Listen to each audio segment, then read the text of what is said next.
নতুন বিবাহ করছে, আগের দিন বিবাহ করছে, পরের দিন সে শহীদ হয়ে গেছে। আল্লাহু আকবার।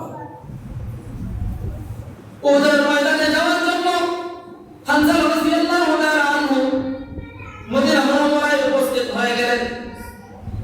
আল্লাহ রাসূল ডাক দিয়ে বললেন, হানজালা, তোমার আজকে উহুদে যেতে হবে না, কারণ তোমার নিজের উপর যেরকম ভাবে একটা হক রয়েছে, তেমনি ভাবে তোমার স্ত্রীর উপর একটা হক রয়েছে।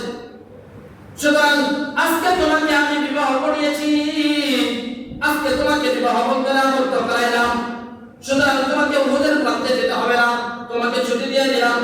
হানজালা বারবার বলে, না না না, আমি উহুদের প্রান্তে যাবই যাব, বারবার রিকোয়েস্ট করে, কিন্তু আল্লাহ রাসূল তাকে যাওয়ার জন্য অনুমতি দিলেন না, তাকে ছুটি দিয়ে দিলেন।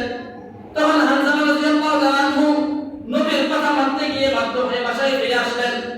আসার পরে রাত্রেবেলা যখন হানজালা রাদিয়াল্লাহু তাআলা আনহু তার স্ত্রীর সাথে মিলনের পর যখন হাম্মাল খানায় ঢুকলো, অর্থাৎ গোসলখানায় ঢুকলো, গোসলখানায় ঢোকার পরে গভীর রাত্রে গোসলখানায় ঢোকার পরে যখন গোসলের বালতি থেকে এরকম ভাবে পানি উঠালো, পানি উঠানোর সঙ্গে সঙ্গে মদিনার গলিতে গলিতে কে যেন বলে যায়, পুতিলা মুহাম্মদ, নবী আর নাই, নবী দুনিয়ার ভিতরে নাই, নবীকে শহীদ করে দেওয়া হয়েছে। এই আওয়াজ যখন হানজালা রাদিয়াল্লাহু তাআলা আনহুর কানে আসলো, আসার সঙ্গে সঙ্গে হানজালা রাদিয়াল্লাহু তাআলা আনহু এরকম ভাবে গোসলের মগটাকে ফেলে দিয়ে দৌড় দিয়ে বিবির কাছে গেল, বিবি আমার, দাও আমার জবাবটা দিয়ে দাও, আমার ফরজ গোসলের প্রয়োজন নাই, যে নবী দুনিয়ার ভিতরে নাই, যার জন্য আমি ফরজ গোসল করতাম, সে যদি দুনিয়ার ভিতরে না থাকে, আমি কেন এই ফরজ গোসল বা করব, কার জন্য ফরজ গোসল করব? বিবি ডাক দিয়া বলে, আপনার উপর গোসল ফরজ হয়েছে, যদি আপনি আল্লাহ না করুক শহীদ হয়ে যান, তাহলে তো আপনি নাপাক অবস্থায় থাকবেন, সুতরাং আপনি গোসল করে তারপরে আপনি যুদ্ধের ময়দানে যান, কোনো অসুবিধা নাই।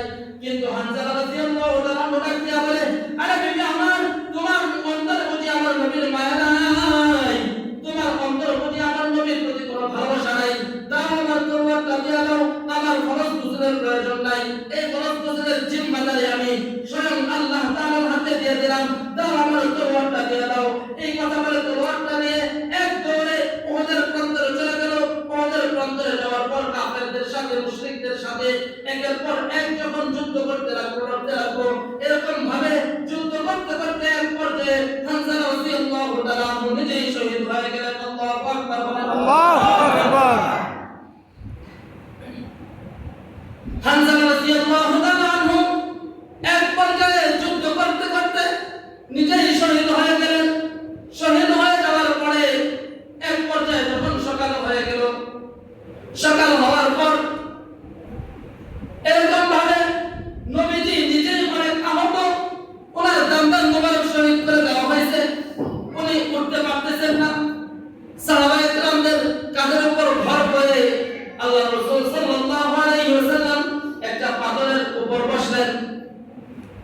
বসার পরে বলতেছে, এই আমাদের সাহাবীরা, সাহাবীদের লাশকে একের পর এক নিয়ে আসো আমার সামনে, এনে তারপরে এদেরকে বিনা গোসলে জানাজার নামাজ পড়ায় এদেরকে দাফন দিয়ে দাও। যারা শহীদ হয়ে যায় তাদেরকে গোসল দেওয়া হয় না, কারণ আল্লাহ তাআলা বলেন, যারা শহীদ হয়ে যায় তারা মৃত্যুবরণ করে না। আল্লাহু আকবার, আল্লাহু আকবার।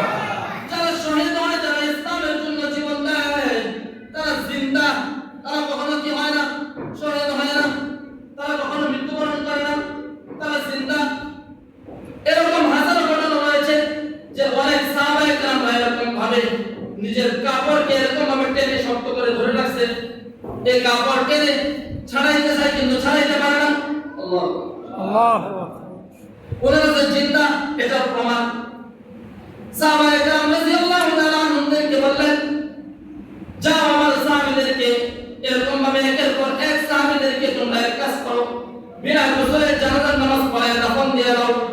হঠাৎ করে কে যেন এক মহিলা এসে বলতেছে, বোরকা পরিহিত একজন মহিলা এসে বলতেছে, নবী আমার, হাতের মেহেদি এখনো শুকায় নাই। আল্লাহু আকবার। হাতের মেহেদি এখনো শুকায় নাই।